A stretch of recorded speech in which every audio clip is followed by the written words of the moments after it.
There are really only 4 steps to owning and running a business, and they are: 1. Research. 2. Planning. 3. Execution. 4.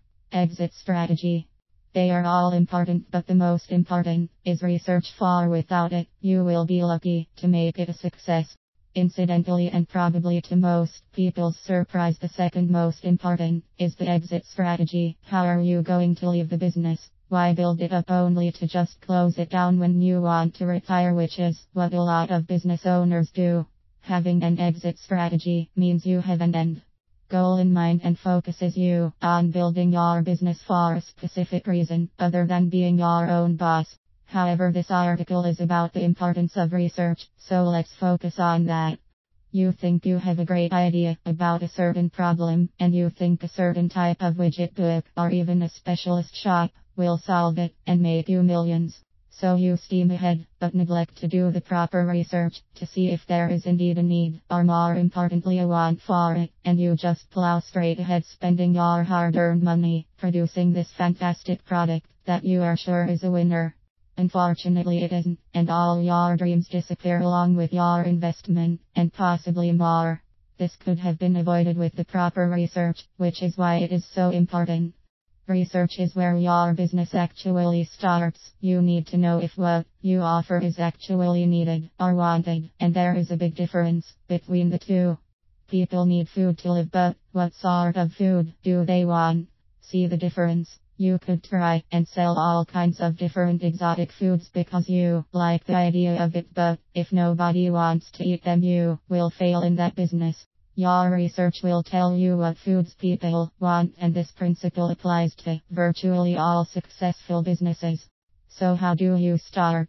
Well, who do you want to sell to? Men, women, parents, couples, singles, teenagers, sports people, men/women/both, the elderly, the disabled. Who? You must decide who your market is. Most people start with Google to find out what size of market there is, if any, but be very specific about what you are looking for. For example, if you are looking at the fishing market, a huge one, when you type in your product or market into the search bar, instead of saying fishing, say fishing rods or bait or whatever it is you are thinking of offering. If it's fly fishing, state that, but be specific. What sort of fly are you offering? What sort of fish do your customers want to catch, trout or salmon? You can also look on Amazon and eBay for ideas, especially for products proven to sell. However, if there's only one thing you take away from this article, then make it this. It's much easier to sell into a market that's already buying than it is to create a new product and find a market for it. Again, your research will tell you what is hot and what is not. Quite often a personal experience of adversity will make you look more closely at it and maybe see an opportunity in that particular market. For example, I have a friend whose daughter became very ill, which eventually led to partial amputation. This greatly affected her, as you can imagine. One thing that became very apparent when she was recovering was how limited her choices were for travel or holidays. The UK has specific regulations concerning hotels and facilities for wheelchair users or people with physical disabilities, but there are still problems, and even more so in other countries. This makes finding suitable accommodation quite difficult. My friend decided that there was a business opportunity in this area, so he researched the possibility of setting up a travel business catering specifically for the physically challenged. By that I don't mean just wheelchair users. According to his research, only 7% of the people labeled disabled are actually wheelchair bound. Far from it. He discovered that the elderly who are a bit unsteady on their feet are often labeled disabled, and they really don't like it. It is, however, a huge market, one which without the requisite research wouldn't have been noticed. The elderly often have the same needs, such as no steps or level resorts. Now that they have this information, they can formulate the best way of marketing the business to accommodate both types of customer. If you are looking to be an affiliate, you should look in ClickBank and see what's in the top 50 selling products, or if you have a certain interest and there's a product related to it, investigate it more.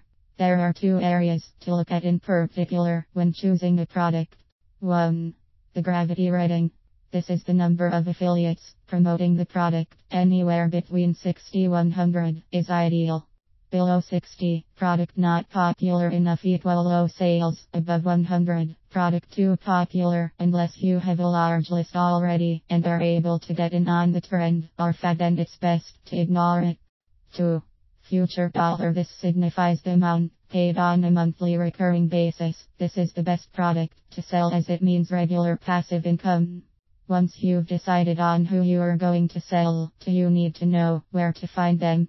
If your market is selling information marketing products and your ideal customer is male, aged 40-65, then Pinterest probably isn't for you. According to a recent survey, 42% of adult users are women, with only 13% being men. This means 45% of users are under the age of 18.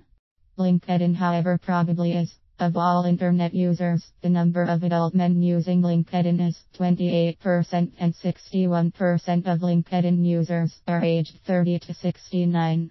Perhaps a more interesting number is the 44% of all LinkedIn users earn $5,000 or more per year. If you have a high-priced product, LinkedIn would seem a very good place to sell it. Of course, Facebook, and perhaps surprisingly to some people, YouTube are also excellent sources for researching your chosen market. If you are thinking of selling information products, try Udemy, and for crafts and such, try Etsy. One very important area worth looking at to see what people are buying is Warrior Forum.